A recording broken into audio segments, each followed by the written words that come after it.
Broderick, we'll start with you. First round at NCAAs. Obviously, you guys have been here before, fourth consecutive year, a program record for CNU. So just talk about the game plan coming in. Yeah. Well, obviously, you know, your first thing is you're excited to be in. And then you see that you're on the road at Gettysburg, and you're like, wow, it's a pretty tough first-round matchup. We knew they were going to be extremely tough. They are very, very well coached. Young ladies played hard. There was a great crowd here, great atmosphere, and so you know, we knew we were going to be in a battle, but you know, I think we came out a little slow. I think they came out, definitely had the momentum and got up on us, and we had to kind of get our bearings going a little bit there. But you know, like usual, I think our defense kind of got things started a little bit, and then you know, Kiana did a great job in the first half, putting up 20 in the first half, really carried us. And then I think down the stretch, it was just, I mean, it was a great college basketball game, back and forth, leads changing, you know, kids making plays, and it was exciting. And I think we just happened to have a chance to make the last play, and so I thought Jess did a great job, made some buckets down the stretch, finished for us, and so I'm just really, really proud of these young ladies, and happy to be their coach for another day. Kiana, we'll turn it to you. Obviously, 20 points in the first half.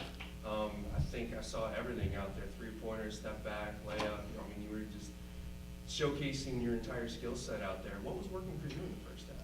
And throughout the whole game, too. I mean, you finished, what, 26, 27? I think, like, confidence and energy goes a long way. It just, everything was in rhythm, and it felt good. And also, I was trying to, like, get my teammates open and stuff. Everything was just flowing, basically. And did you feel any pressure? I mean, Gettysburg was trying to zone in on you. They were trying to, like, zero in on you. And it seemed like in the second half, you changed your game plan a little bit. It seemed like you were looking for those people coming off screens and when you had the ball, and it really opened up the game a little bit.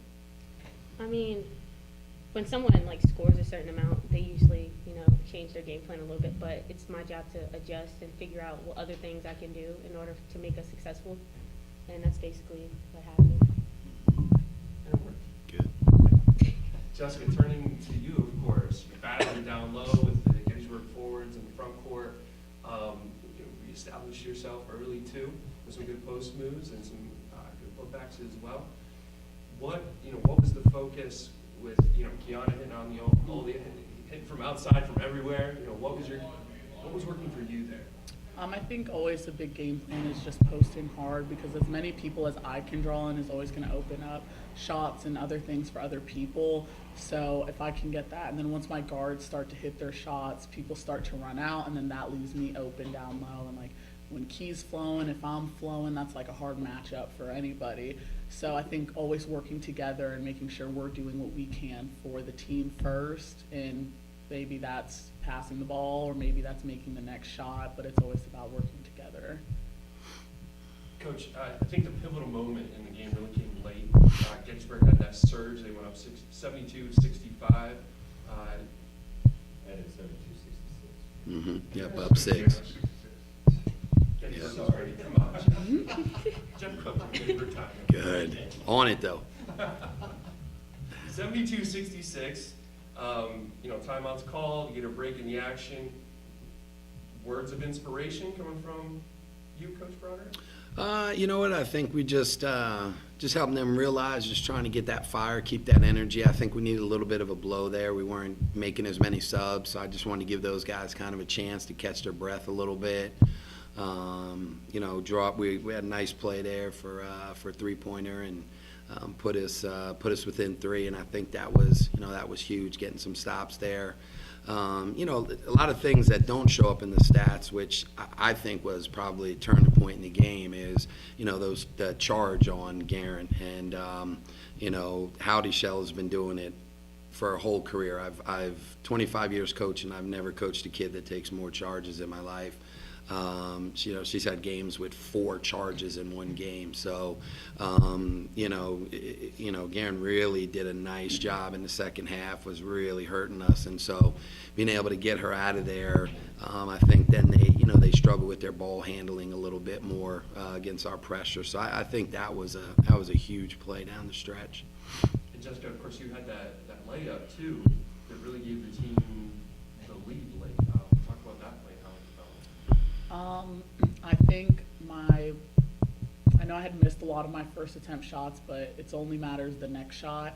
And when they called the play for me, I knew this was the tied game, and it doesn't matter. Come make or miss, do exactly what you know how to do. So when I put the ball through the net, it was nothing new, it was nothing special. It's just, this is what my team needed from me. Those were the expectations that my coach had. Those are what my team was looking for from me. So I needed to give them what I could because they give me everything in return. Kiana, obviously you're a junior, you've got great senior leaders on the team. What words of encouragement, what inspiration did they kind of give to everybody coming into this? This is their fourth trip to the national stage, and Final Four in 2016, I believe. Yes, sir.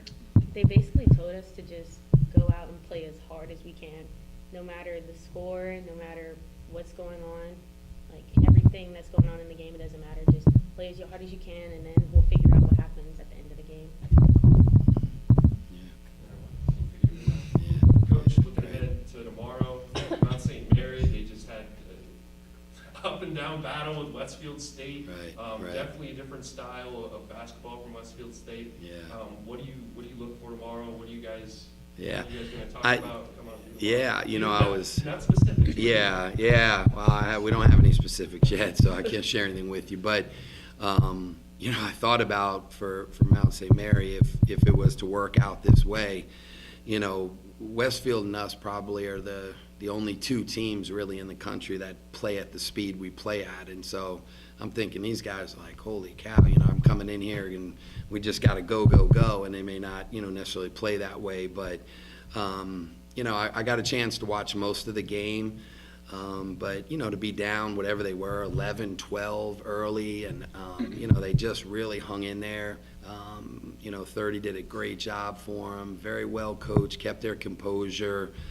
So we know that that's going to be a really, really difficult game for us. And so both teams, second round, 2 days, both teams playing on fumes. And so it's just really a matter of, who can make the most plays. So we're just happy to have an opportunity to play another day and, to play against these teams we haven't played against. But I do want to say, too, that, we've been lucky enough to be a lot of places, and Gettysburg has done a great job. Host, everybody is first class, and so we just really appreciate everything you guys have done to make this a great experience for the young ladies.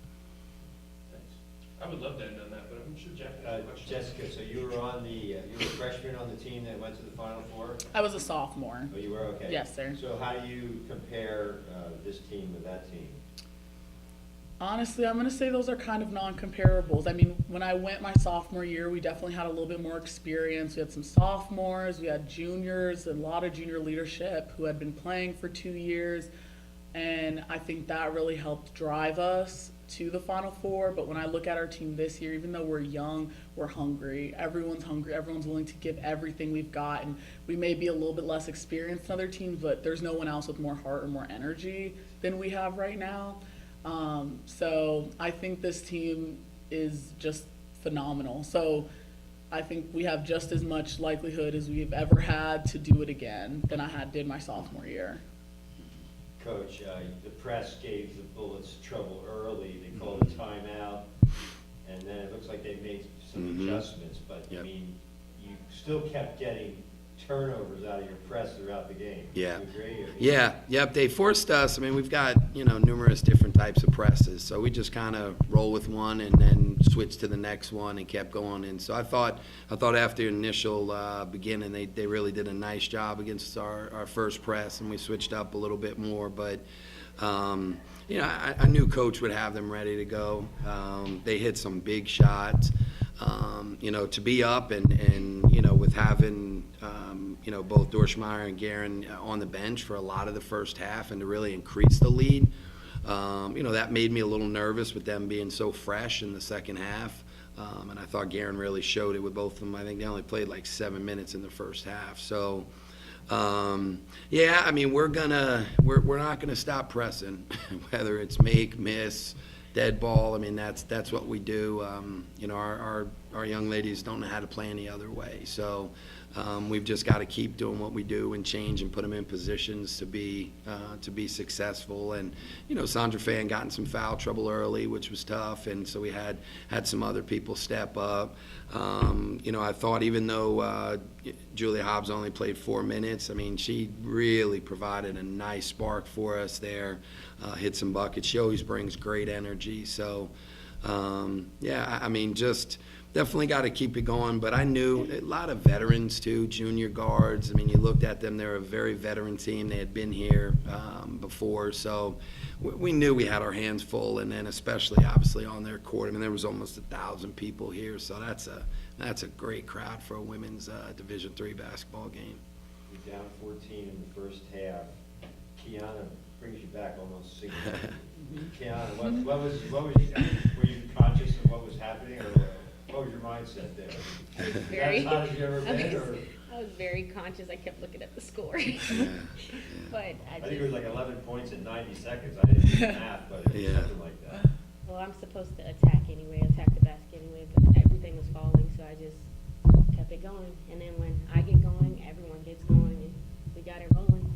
Then it kept it close the whole game. Did nice. She picked up, you know, she had a big game in the finals as well for us. And so I think, you know, I think these guys know that, you know, we talk about an offense, and especially her, they've all got the green light. I mean, we talk about taking good shots, but you can't play thinking about, is this a good shot or not? You just got to take it. And we offensively talk about, you know, asking for forgiveness and not permission. And so I think you just got to let it go. And she got hot. She got in on a roll, and she's done that. She's done that a few times for us. She can score a lot of buckets. You know, she's, I think, a first-team all-conference performer. Both of these guys are, and I think a really good conference. So they stepped up for us and really led the way for us, along with, obviously, Zara Tanner, senior point guard. I mean, really gets everything going defensively.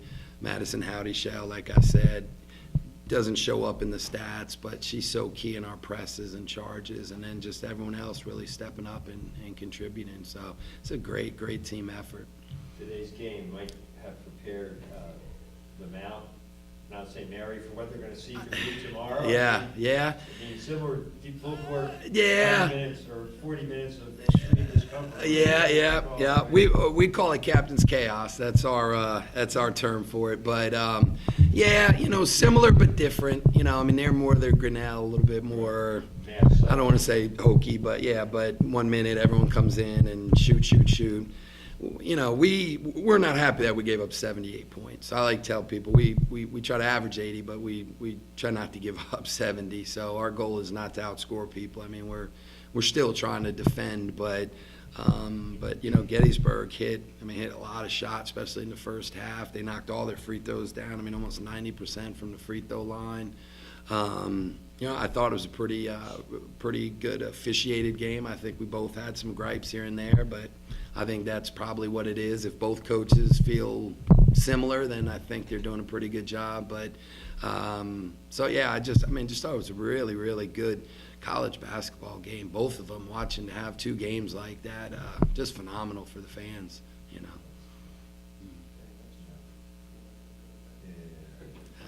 I bet checking like 15 minutes. We got 15. Really, I'm like, They got it